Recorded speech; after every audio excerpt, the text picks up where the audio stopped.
Jessica Jones is a delightfully creepy neo-noir series which focuses on the eponymous, almost hero and private investigator as she struggles to, quote, make a goddamn living in this goddamn city. It's based off the Alias comic book series created by Brian Michael Bendis in 2001, and the setup is mostly the same. Jessica's family dies in a car crash when she's a teenager. She wakes up with superpowers, super strength, and the ability to jump really, really high. Jessica is adopted and decides to try her hand at superheroing. But before she can get the hang of things, she's captured by Kilgrave, a villain who can control people's thoughts and actions.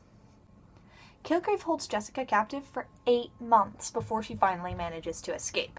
Following her captivity, Jessica gives up on being a superhero and instead elects to open a private detective agency called Alias Investigations. I just want to pause for a moment and note the irony of the only superhero not to have a secret name naming their private investigative agency Alias Investigations. Now, there are a few key differences between the comic and the show, starting with focus. Alias is about Jessica being a detective. The Kilgrave storyline only took up the last 4 issues of the comic's run, whereas the show gives him an entire 13 episodes to be the big bad. This screen time is well deserved. For starters, David Tennant as Kilgrave is a stunningly good villain. He's a sadistic, obsessive child with just enough tragic backstory to be motivated, but not enough to cancel out the fact that he's an asshole.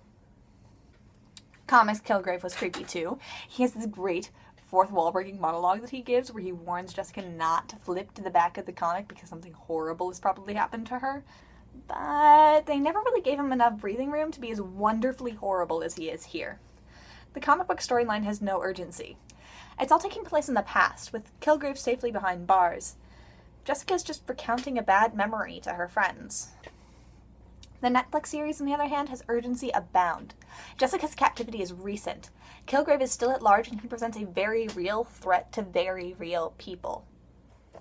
The comic had issues with pacing, and in a lot of ways the measured, witty detective story Bendis wanted to tell just wasn't cut out for comics. This new incarnation of Jessica Jones fixes that. They know exactly how to leverage their medium, and this show is designed to be binge-watched. The first episode starts out slow, full of long silences and sardonic voiceovers, but the show picks up fast and builds relentlessly. The title track seems oddly subdued the first time you watch it until you realize it's not actually a title track.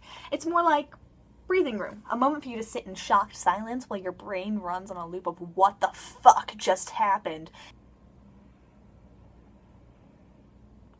And right when you're coherent enough to start paying attention again, that's when the next episode starts. The pacing does drop a little in the final 3 episodes, but it's nothing that detracts from the show as a whole, and the finale is still perfectly satisfying. The show has also improved tremendously on side character. Trish Walker is a fantastic addition to the show. It's great to see Jessica interact with someone she considers family in a positive way. And Trish is also just a really great person, which is rare on this show. The other candidate for genuinely nice person is Malcolm, who has gone from kinda stalkerish, random superhero-obsessed guy who breaks into Jessica's office to actual cinnamon roll future social worker must be protected at all costs. His character has also been integrated into the main storyline, which is nice because he was kind of a pointless character in the comics. No one knew why he was there. Jessica Jones also shows improvement in representation, with multiple characters of color and several prominent gay characters. Some die-hard comics readers are disappointed in the lack of crossovers in the TV show, but honestly, crossovers in the comic were a hindrance to the storyline. Jessica could barely sneeze without tripping over 5 Avengers and a Spider-Person. The lack of crossover characters gives Jessica a chance to shine. She gets to fix her own problems instead of relying on Daredevil or Captain America to solve them for her. Additionally, crossovers of that caliber don't make sense within the current Marvel Universe. The world is just barely acknowledging the presence of superheroes. They aren't as common or widely accepted as they were in the comics verse.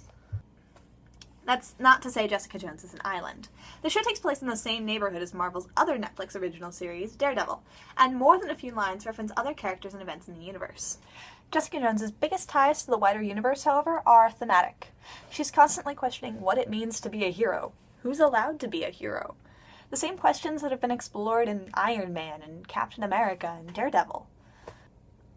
The show also forces the audience to question the notion of culpability.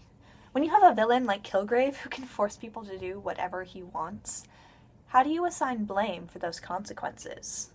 What do you do when people don't believe Kilgrave exists? Is it right to punish someone for a crime they were brainwashed into committing? These questions will be especially poignant going into the release of Civil War on May 5th. And that's as good a reason as any to close this tab, open Netflix, and start watching Jessica Jones right now. Jessica Jones has left its comic book origins in the dust. It's been allowed to stand on its own merits without crossover entanglements, and the story that resulted is one of compelling, organic characters facing high stakes and a remarkable villain.